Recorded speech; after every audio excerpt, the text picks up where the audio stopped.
Assalamualaikum warahmatullahi wabarakatuh. Selamat pagi, siang, sore, dan malam untuk kita semua. Dan salam sejahtera juga untuk kita semua. Perkenalkan, nama saya Ahmad Ali Ordana Saputra dengan NPM 2241171100, Fakultas Tarbiyah, Prodi Pendidikan Agama Islam, Sekolah Tinggi Agama Islam Al-Jami Banjarmasin.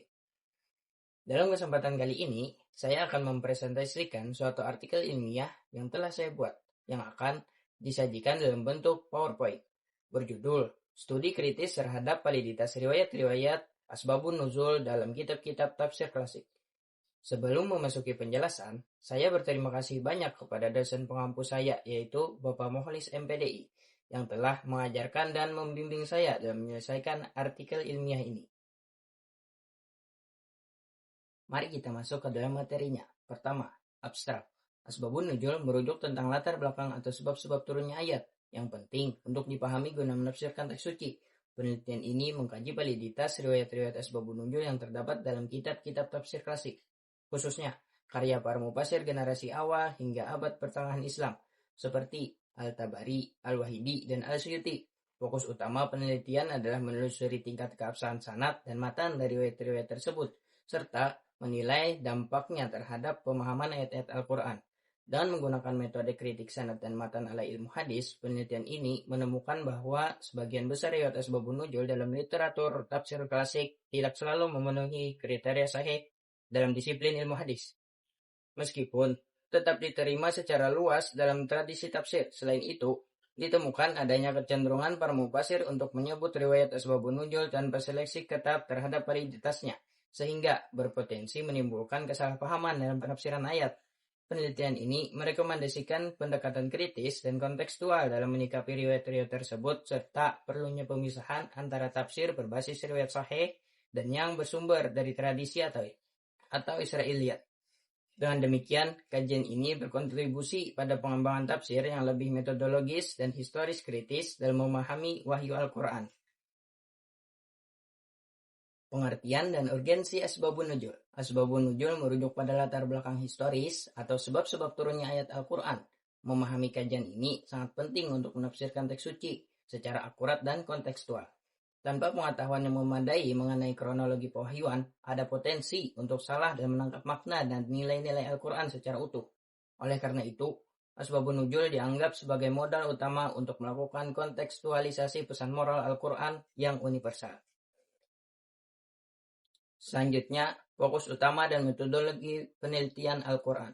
Penelitian ini bertujuan mengkaji validitas riwayat-riwayat asbabun nuzul dalam kitab-kitab tafsir klasik, khususnya karya mufasir awal hingga abad pertengahan seperti Al-Tabari, Al-Wahidi, dan Al-Suyuti.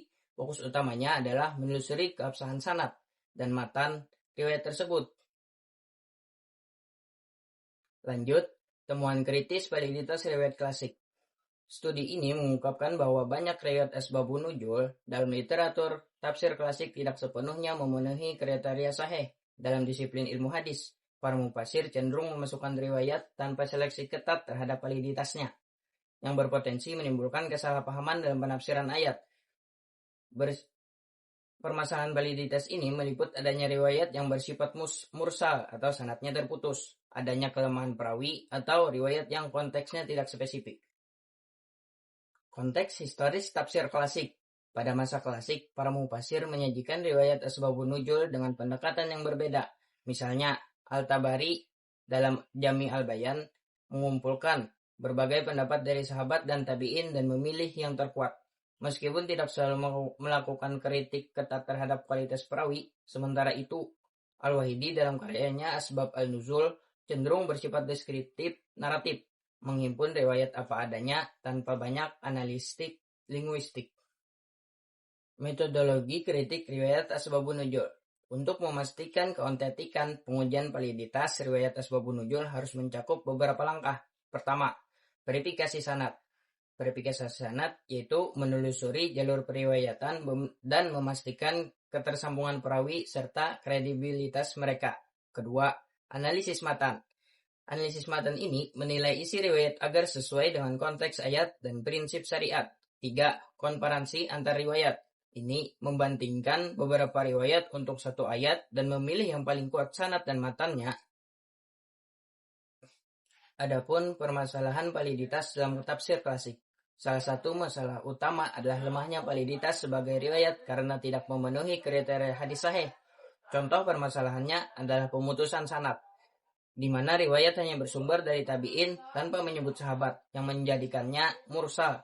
Selain itu, ada kasus kelemahan perawi dalam hafalan atau kejujuran. Penting juga diketahui bahwa tidak semua ayat memiliki sebab turunnya. Banyak juga ayat turun sebagai bimbingan umum.